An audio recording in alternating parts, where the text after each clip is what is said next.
læssekraner til trailer og gyllevogne. Typisk ved læsning savler der gylde ud, når kranen svinges ud, og især når den svinges ind igen. Med den nye klavitventil lukkes indsugningen, når pumpen stoppes. Det sker kun 10 cm fra bunden. Ved spædningen af pumpen fungerer den som en kontraventil. Under tømning er den helt åben. Sammen med fredløbspumpen er målet nået. Med denne ventil er beskidte vogne fortid, smittefaren reduceret, effektiv spædning af læssepumpen, hurtigere aflæsning gennem friløbspumpen.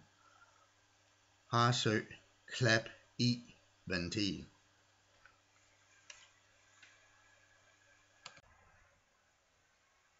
Klavit-ventilen leveres kun sammen med Harsø friløbspumpe og PLC-styringen.